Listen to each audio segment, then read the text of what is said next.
All right, how's it going, everyone? Thanks for joining me on a new episode of Best and Worst Track of the Week for the week of June 26th. So this is the last episode of June, and it's definitely summer because we are in that album bomb territory where they're coming. They're really coming in. This week we have a Polo G one from, I think, his album Hall of Fame, if I'm not mistaken, and like a mini album bomb within that with the Migos one. So that's pretty much what this episode is comprised of. But we also have some other artists that we'll be covering. A track by Troye, Sivan, and Tate McRae. A reggaeton track by Wisin, Jhay, Cortez, and Los Legendarios. Track by Willow featuring Travis Scott. And then also that Lorde track. And of course, I think Megan Thee Stallion's on here too. So yeah, if you want to hear my thoughts on those tracks, just some brief commentary on the latest Polo G album. I don't think I'm going to review that, so here it is. If you want to hear my thoughts on that, and then some of the stuff on the Migos album, yeah, go ahead and stay tuned. Stick around. I'll be talking about some of that stuff. And if you're new to Best and Worst Track of the Week, so welcome. This is just a show where I talk about music. Other than album reviews, this is a weekly segment I do where I take all new entries into the Billboard Hot 100, take one that's the worst, take one that's the best, and give the rest with each a letter grade. And that's pretty much it. But yeah, that's what we have this week coming up. But before I get started, I want to let everyone know a new episode of Best and Worst Track of the Week did drop last week. That one, didn't really get much attention. I'm not going to blame anyone because Tom McDonald, it was Worst Track of the Week. It was that one album bomb episode that I honestly struggled to cover because I really had little to no interest in that Lil Baby to Lil Durk album, honestly, even though there were some decent tracks on there. But we also had a Billie Eilish track that we covered in there, and Bad Bunny, and then also some features by like Rod Wave, Meek Mill, Young Thug. But anyways, that episode is still there if you're interested in my thoughts on that project, The Voice by Lil Baby and Lil Durk. It's on YouTube and wherever you listen to podcasts. But yeah, the best track of the week actually ended up being Roddy Ricch. There's a Roddy Ricch track in there that I dug. And of course that really shitty Tom McDonald track got worst track of the week. But anyways, also a new album review will be coming out quite soon. I haven't taped it yet, but it'll probably be coming out before Best and Worst Track of the Week. So look out for that King Gizzard and Lizard album review that I should be doing quite soon. Alright, so yeah, like I was saying earlier, this is an album bomb from the latest Polo G album. The name of the album is Hall of Fame. This isn't going to be an official review, but like I said earlier, if you're wanting to get some, general consensus of what I think about the album, this is going to be where it's at. And overall, this week, I will say it is a bit more interesting than last week, although most of the stuff was quite mid. Like, there really wasn't anything I hated, but nothing really blew me away either. So we'll just kind of say that. But a lot of tracks to cover, especially since we have that mini album bomb from Migos as well. You'll kind of see what my thoughts are on that. But some highlights for this episode are some highlights on the chart. Butter by BTS at number 1 again. This thing is massive, I guess, because the stands aren't letting it go. It's beaten out Good For You by Olivia Rodrigo, an already massive track for like a month now already almost. The top 10's kind of just in a weird, stable position almost with that sort of thing going on. But I will say I noticed a lot of the Olivia Rodrigo stuff is dying down. Deja Vu's down to number 10. So it seems like it's kind of on its way out of like the top 10. Heat Waves by Glass Animals up to 21, the track we've been following for several months now. It's slowly creeping up. I don't know how much higher it's going to get, but it's pretty damn impressive it got that high.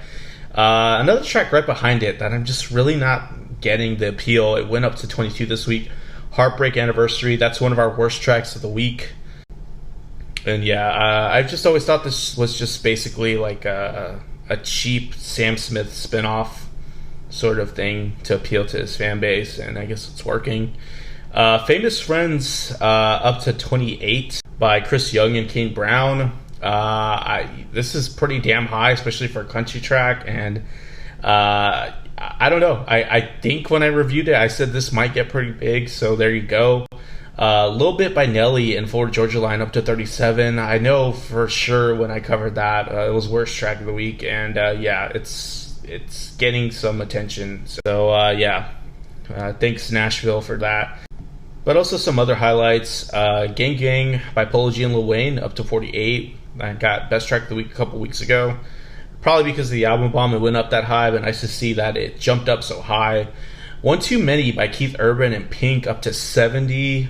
This track has almost been on the chart for about a year, and it's been flirting with like the last quarter the whole entire time. It just does not want to die, and I'm wondering what is making this stick around. I've literally never engaged with anyone or heard anyone online talk about how great this track was or how prevalent this track was, I guess, in their community or something. I don't think it's being played on the radio all that much, unless like the country radio picked it up, and I just haven't noticed because I don't listen to country radio all that much. But yeah, what does anyone know? I'd like to know. And then also Back in Blood by Pooh Shiesty, and I think Lil Durk dropped out. That was on the chart for quite a bit of time, and it was kind of like a hit. And then also all the voice project stuff by Lil Baby and Lil Durk dropped out or went down significantly. Those are some highlights this week, not too many, but we'll get into the gist of the tracks right now. Alright, so first track this week we have at number 100, You by Regard, Troye Sivan, and Tate McRae. And yeah, it's been a while since I've done a track by Tate McRae. I thought by now she would have had another single or two after You Broke Me First, which I don't really know much about where the timeline is or lies in her current, I guess, music trajectory, if she's putting out an album or something like that. But it's interesting there's a feature here. And then, of course, Troye Sivan, an artist I honestly don't know too much about other than that he has a sort of cult fan base that really appreciates his music. But he's really not all that big in the grand context, I guess, of pop music.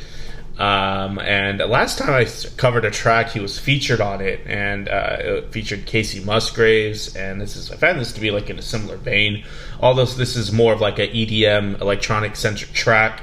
With the other artist, Regard, being a DJ producer from Europe, and I guess he's trying to break through with the pop hit. I don't know if this is quite the answer, but it certainly has potential. Although a lot of like the melodic, I guess, musical ideas do take from like that one track, The Middle, that one very overplayed track from a couple summers ago with Maren Morris and Zed. I guess some of the melodies sound a bit similar right off the bat, and I was very triggered because of the way my life was going around that time. I was hearing that track a lot. Anyways, the track has a nice dancey flair to it. I will say Tate McRae sounds interesting in this context. I think I do like You Broke Me First a bit better, though. The more vibrant synths that are thrown on the instrumental sections are the better parts of the track, I think. So basically when no one's singing. But yeah, maybe some more potential on this, but I give it a B. Bloody Canvas by Polo G at 97, the first one of his album bomb. And I'll be honest, I really wasn't expecting a Polo G album bomb. I guess sometimes I try getting my expectations for what's to come on Twitter, and lately they've been wrong on the certain prediction feeds I follow. But yeah, mentally I did have to really force myself to get through this. Not that I hate Polo G, but every week it seems that we approach an album bomb by a hip-hop artist that I'm not overly eccentric to cover. It could just be a mixed bag. But I did find some stuff I liked off of it, so I'm glad I listened to it. Honestly, this sounds like a little bit like a little Durk song, very piano-centric. Commentary and lyrical content-wise, hood commentary on that front, and then Hard Knock Life sort of stuff. Very candid, some dreamy guitar lines thrown in, a bit subdued overall on the track. But the track is a bit static. I will say some of the instrumentals that show up on a lot of these Polo G songs are quite static, and it can become a bit of a doozy at times. But, I do appreciate the social commentary we get with the real-life events. But the track maybe overstays its welcome past a certain point, but I give it a B. Next track, the seems like it's a token. Every week we get a reggaeton Latin pop track. Lately they've been pretty good. This one is more middle of the road. It was Fiel by Los Legendarios, Wisin, and Jhay Cortez. I was excited to see Wisin on here, mainly because if you're familiar with the origins of reggaeton, Wisin and Yandel, they were like a very prominent group that kind of are credited, I guess, in retrospect with forming a lot of what was popular and a lot of the hits in the 2000s before reggaeton kind of shifted to a different sort of thing in the mid to early 2010s. But I guess Wisin is just trying to do what he can to stay relevant because none of that flair that he had in the 2000s is on this track. This is just pretty standard modern reggaeton. But I will say there is a slight familiar flavor to it because Wisin is on here a little bit. The kick is really hot in this track. I really wish it wasn't like that. Wish more elements of the track as well were brought out. It's a bit overkill on the low end. There are some nice mids that I would like to hear more of. Also, like I was saying earlier, I just wish there was more of that vintage reggaeton stuff on here. But track was okay. I give it a B. Next one from Polo G, Boom, at 89. Not too much to say about this one other than it's quite short. It's underdeveloped. It's quite a shift stylistically from that Bloody Canvas track that I covered previously. It leans more on the flexing and luxury items content-wise of, like, you know, most rappers go down that road at some point. And this was, yeah, that sort of thing. So I give it a C+. Next track was an interesting one, Transparent Soul by Willow featuring Travis Barker at 86. So yeah, other than the obvious fact that Travis Barker's literally getting his hand at anything he can put his name on, I'm sure it's a smart move financially. I'm just really pondering what is the overall, I guess, plan for Travis Barker. You know, sadly, I know Blink-182 is in a bit of a sort of, you know, less than ideal spot. If you heard some news about Blink-182 this week. And that's really not to blame Travis Barker for jumping on this track. I'm just wondering really if he plans to make an album with someone like Willow Smith, or if he's just on here for clout. It kind of sounds at first like a garage band version of like the recent Machine Gun Kelly tracks, instrumentally at least. But honestly, it ends up being a lot better, I think. Willow really makes this track her own, and she has hints of like maybe some certain prominent vocalists like Hayley Williams at times with how she blends in with the instrumental and the emo-isms of this whole track. And I think she has a bit of potential in this realm. I will say production-wise, Travis's drums sound so small at times. It's confusing. That's another thing I'm pondering. If you're going to put Travis Barker, one of the best drummers, the past, 20-ish years, why does he sound so small and ineffective at points? It's confusing. There's a haunting nature that's created at times, I think, mood-wise, and that I think could be something that maybe Willow can have potential going forward with. I think sounds really good at certain parts on this, so I give this a B.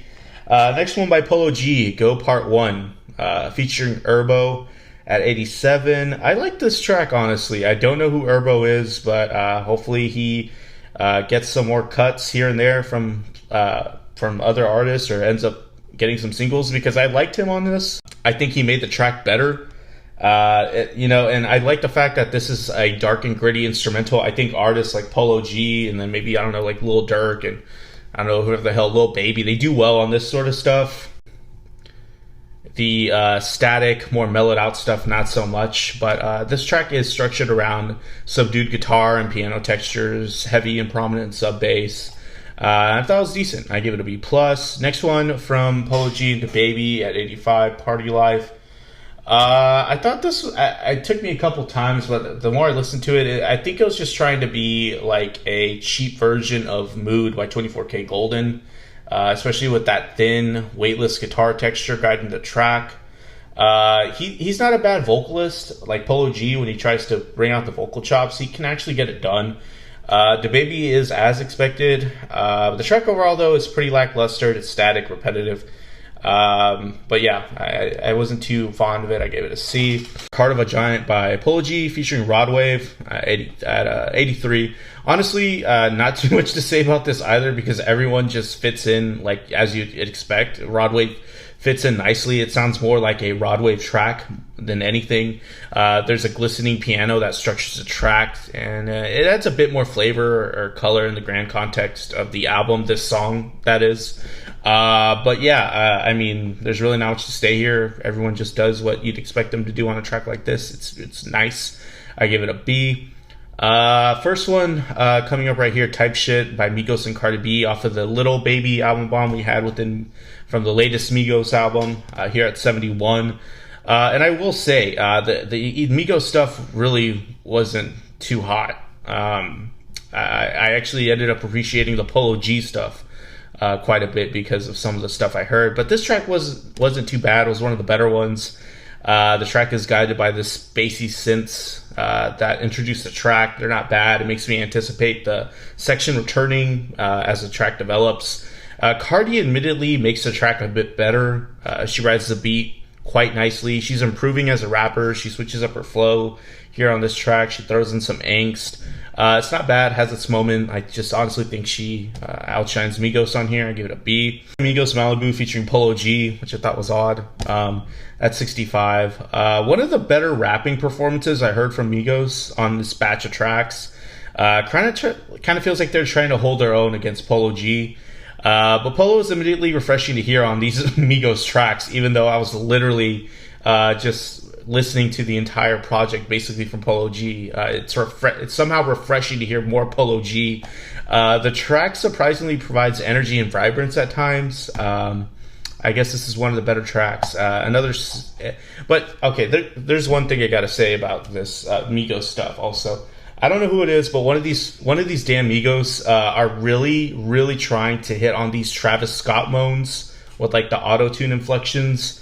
I know Kid Cudi does it at times, and it works because Kid Cudi kind of invented that, but not so much. Like Kid Cudi moans in his music.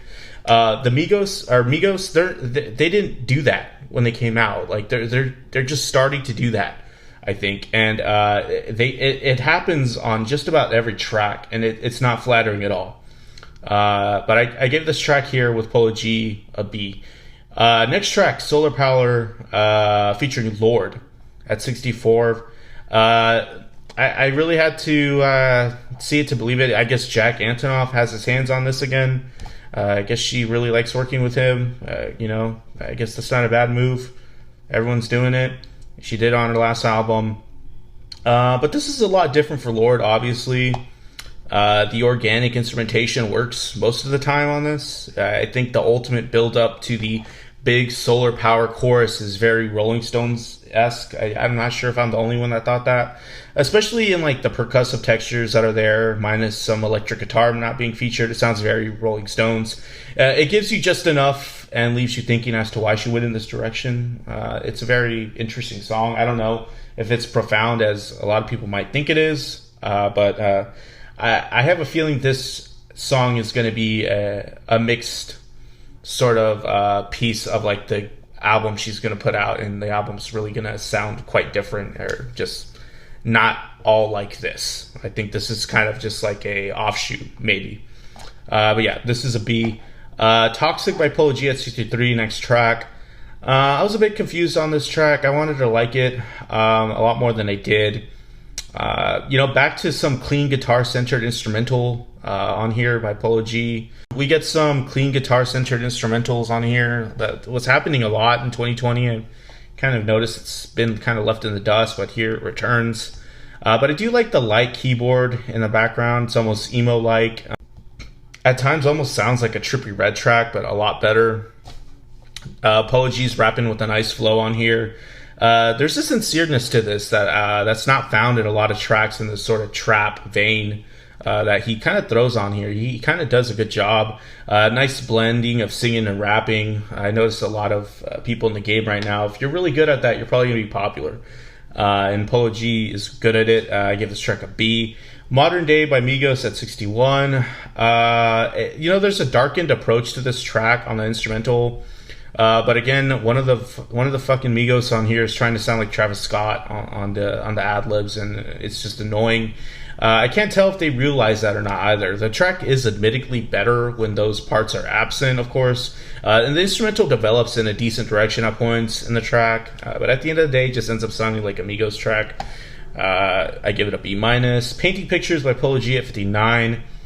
There's a murky instrumental on here. It takes a bit too long to get to the point. Very thin and clicky hi-hats, a very trap cliche thing. This track kind of tries to be a bit more somber than actually is, I think. There's some spaced out and held out light piano chords that are kind of structuring everything. That I guess the track ends up going into like this decaying sad chipmunk vocal thing. It seems to be aiming to be like this sort of gut-wrenching commentary, but it abruptly ends and it just ends up sounding quite underdeveloped, so I give it a C. Next track is Black Hearted by Polo G at 53.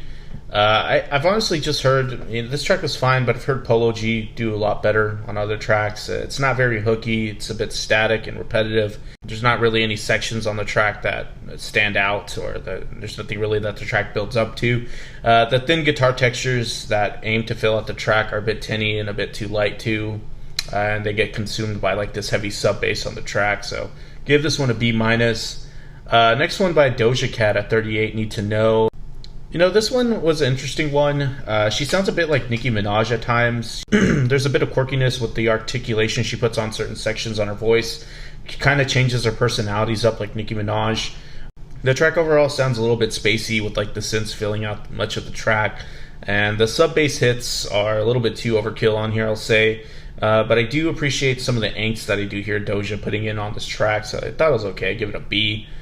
Next one by Migos, Avalanche. There's another track that I get up to later. This one is a bit better from the batch of Migos tracks that feature certain artists, possibly Drake. But the instrumental's fine. I like the funk-inspired bits that are thrown in. They're a bit buried, but they make the track a bit more colorful. But at the end of the day, it just sounds like a Migos track, a typical one. And I'm not sure, I don't know, they just sound overly reliant on that triplet flow still. I give it a B-. Next track was a pretty cool one. It surprised me. No Return by Polo G featuring the Kid Laroi and Lil Durk. I thought I was going to hate this. At 26, it came in at 26. I was really questioning why Lil Durk and Polo G would be on the same track with the Kid Laroi. I guess the Kid Laroi is just on the hook. And, it's not the worst thing I've heard from him. It actually kind of works in the grand context of this track. I will say for some reason Durk's vocals sound a bit too thin or turned down. They sound a bit consumed by the instrumental. He would have sounded a lot better turned up. And I can at least buy the emotion that this track is trying to sell. Some nice synthy strings thrown in to color the track up. I gave it a B+. And then next track by Megan Thee Stallion at 16, Thought Shit. Not too much to say, other than I do like the bouncy synthy bass on this. Lyrically, I like how she goes into calling out certain people, like some of her fake fans. The hook the track ultimately builds up to is pretty oversimplified, though, and reduced. It's not bad, though. I like that she went on this completely by herself, too, no features. She kind of does her thing. She kind of overstays her welcome past a certain point. The track is a bit elongated. Nothing interesting happens past a certain point, but I thought it was okay. Give it a B-. Alright, so it's that part of the episode where I give best and worst track of the week. We always start on worst track of the week, so we can end on a positive note. Worst track of the week was Having Our Way Migos by Migos featuring Drake. This one's just confusing because it seems like Migos, even though there's 4 rappers on this track, they let Drake take up like about 50% of the track, if not more. And honestly, Drake did not hit it on this one. He sounds like he's really trying to be the 4th Migo on this track. But production-wise, the track just sounds a bit bare with the overall way it's structured. The pronounced trap percussion, the held-out synths, and the vocals just sitting there. It sounds like there's 3 uninteresting things composing this track, and Drake is just taking up so much space on here. And past a certain point, I was really wondering, is this a Migos track? Because I didn't hear one of them come in. I'm just questioning why they gave him so much time. Also, one of the Migos, I said it beginning prior to this, is really trying way too hard to throw in these Travis Scott ad-libs. And I'm just like, really? That's all you're going to provide to this already drab track? There's just nothing interesting other than that about this. I gave it a worst track of the week because of that. It's a boring track. It should have been cut from the album probably. All right, so best track of the week, "Clueless" by Polo G featuring Pop Smoke and Fivio Foreign. Lately, if I've been hearing the posthumous Pop Smoke stuff, I think this is the third one I've given best track of the week. No idea how much is in that back catalog or whatever's happening with that. But this was probably the most captivating Polo G track I've heard this week, by far. The best hook on here, the most effective instrumental, and there's some lush and growing synths on here. It sounds like a Pop Smoke track. Like it sounded like it would have been on his last album. And not to diss Polo G, but I think the reason why this track worked was because of that Pop Smoke feature. But I will say Polo G sounds great over these drill beats. There's a gritty attitude to this. It's unapologetic with the lyrical content. It's very gangster rap centric. And there's a lot of anticipatory moments, like when the hook is reiterated and we were returning to those sections. The track is very re-listenable as well. I like the glitchiness of the instrumental at times. So yeah, solid track from beginning to end. Best track of the week goes to that. That's the gist of this episode. If you stuck with me to the end, thank you so much. I appreciate you listening. This is another album bomb this week, and I know there's a lot of tracks off that Polo G album. Glad I listened to it because there's some good stuff on there. But yeah, if you're on YouTube, like and subscribe. Leave some feedback, good or bad. Also, subscribe on your preferred listening service. But other than that, I'll see you next week. Bye.